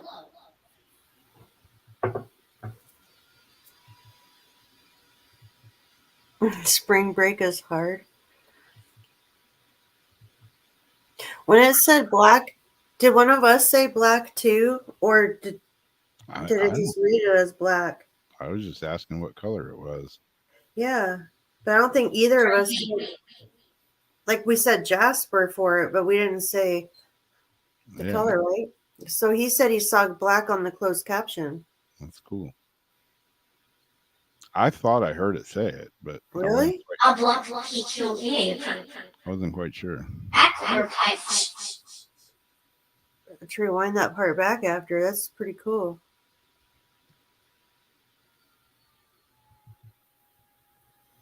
Can you tell us what color it is again one more time? The stone that Jamie's holding? Screw you. Screw you. Screw you. Screw you guys. I'm going home. We live for Glarf. Equi. Justice. Sometimes it sounds like Pig Latin almost. It said screw you. Did it really say screw you? Order. Screw you guys. I'm Brew wine. He said, yeah, in the closed caption. This is great. Ask him again. What color's the stone Jamie's holding? You green.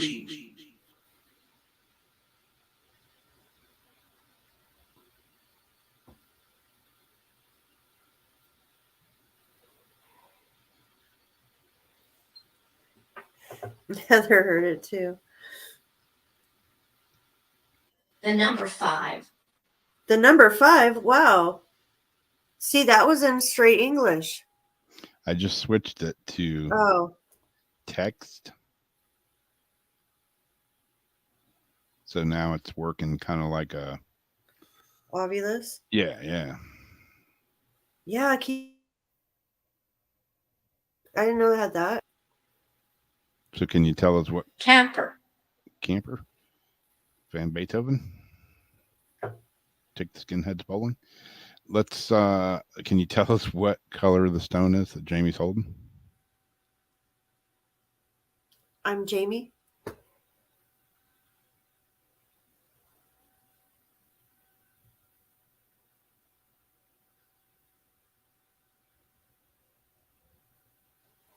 Hello.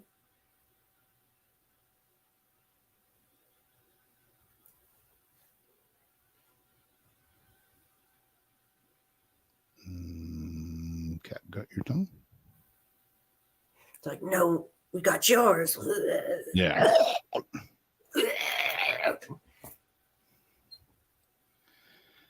Anybody still there?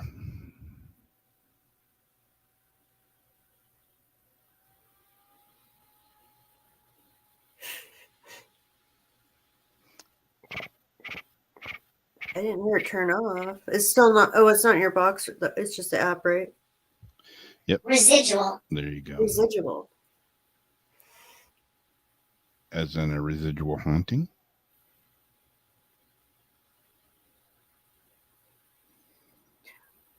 BlackRock is also a scummy investment company that owns the world with Vanguard. That's very true. They're going to end up owning just about everything. From Kuchworth Eastway.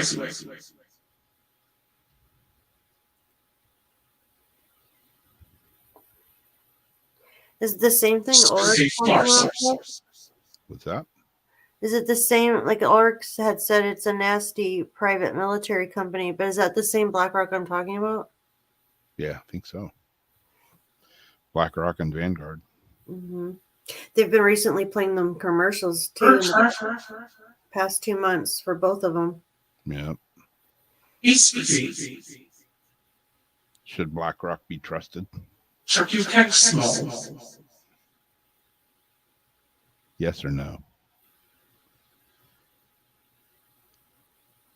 It sounds like it's like, sir, you text slow.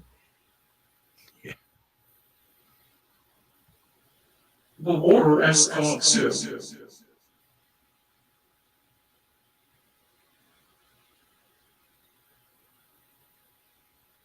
Quarrier took Cliffline.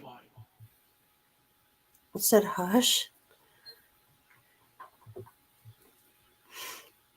I don't know why the only closed captions I'm seeing on here is just when we talk.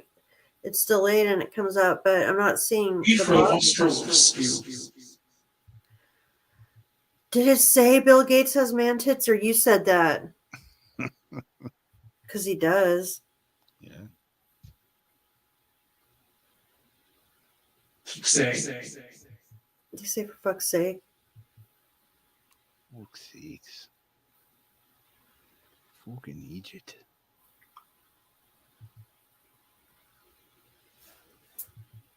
Erkin. Do you know who Bill Gates is?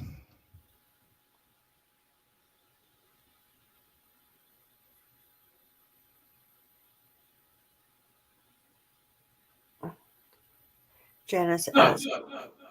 No. Would you eat his fake meat?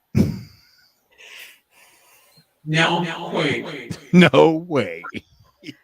Sound like he was laughing though in the tone. His I can fake. agree He's with like, I'm not eating no one's meat, Exactly. fake or not. I don't believe Yeah. fake. Yeah. You know it. So we shouldn't trust him when he says, "Oh, it's harmless. Eat the bugs." Fear of effect. Fear and what of effect? Do you say fear and something of effect? Yep. Fear of effect. Who is it? Was it Ariana? Someone just or Janice? Stalker Street Clothing. Should Elon be trusted? Spruill. No fake needs. Go.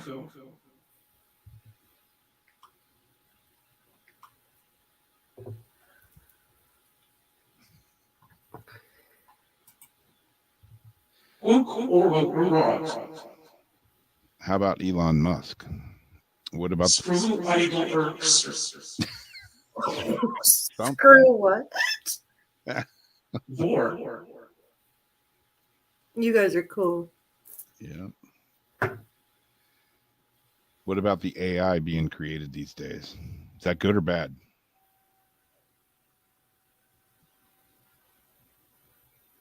Hippo. Artificial intelligence. Should we be playing with it? Flow cubes of have.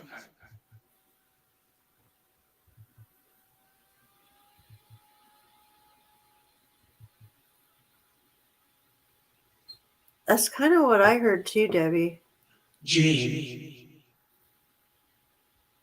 Jane? Or Jade. Jade? Maybe Jane. Outgrowth sight. Yes. Where does Elon work? Well.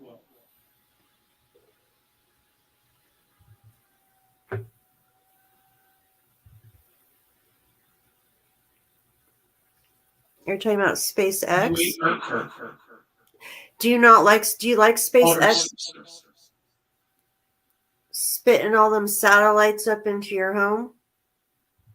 If that's where you're at, into space. Close. What do you think about all the satellites up there?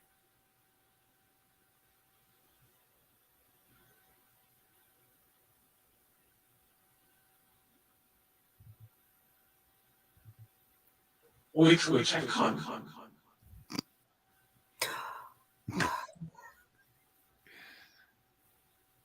See you next Tuesday? Yeah, somebody is one.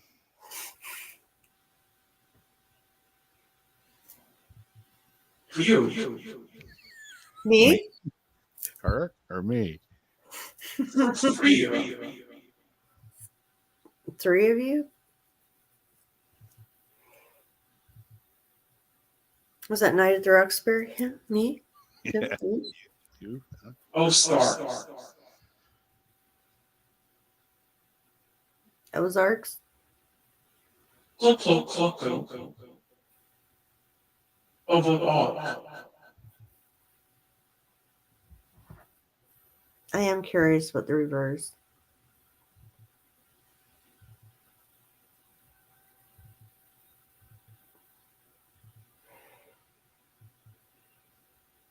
Advertisers.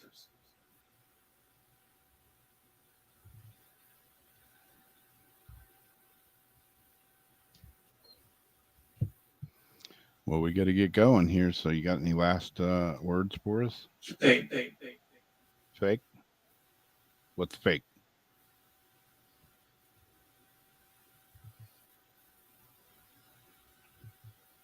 Did you say fake or fate? Skulls?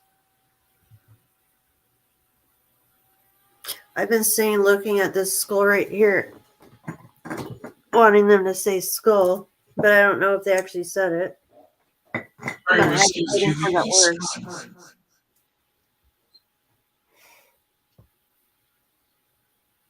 Oh, she heard sell.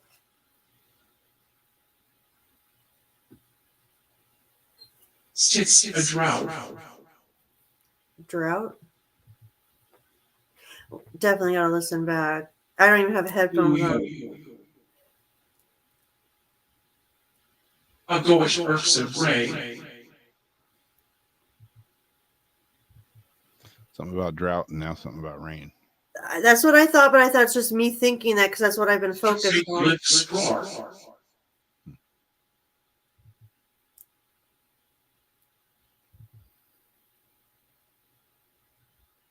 Oh, I was talking about El Nino earlier. We're having another El Nino show up. Yeah. Is El Nino? Are we creating the new El Nino? I haven't posted. It's still on private because I have to finish and I try to spread out my like freakouts. But yeah, they're already telling, and they've been telling us about this new El Nino again coming up, getting us all prepared for these crazy temperatures and floods and all this stuff.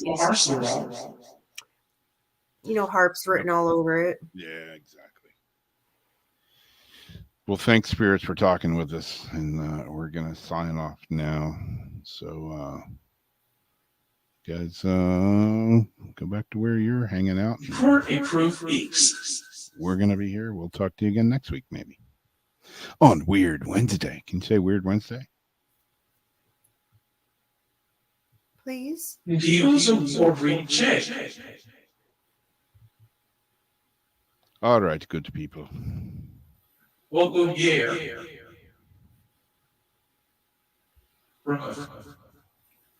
Thank you for trying. Yeah. There's a little bit of a necrometer available on iOS and Google Play Store. It's like $9.99 or something. And it's from Keith Weldon.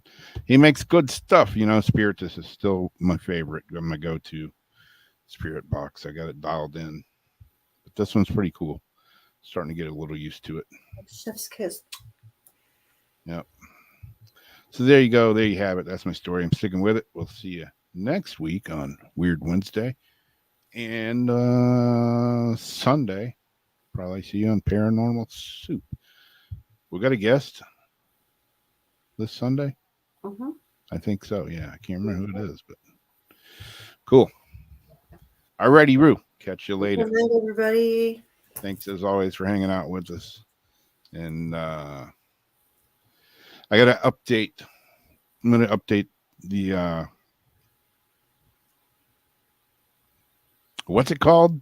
Patreon. Patreon. I'm going to update the Patreon a little bit tomorrow. So hopefully you'll be seeing some new stuff on there. And I don't know. We'll see. Hopefully it'll happen. I got a lot going on tomorrow. Got a rock club meeting tomorrow night. Not rock and roll, but rocks and crystals. You know, they're just rocks. Bunch of nerds hanging out in a room talking about rocks. How boring can that be, right? Hey, sounds like a good time to me. Anyways, thanks for coming. Thanks for hanging out with us. As always, we love you guys, and have a great rest of the week. We will see you later. See you later, alligator.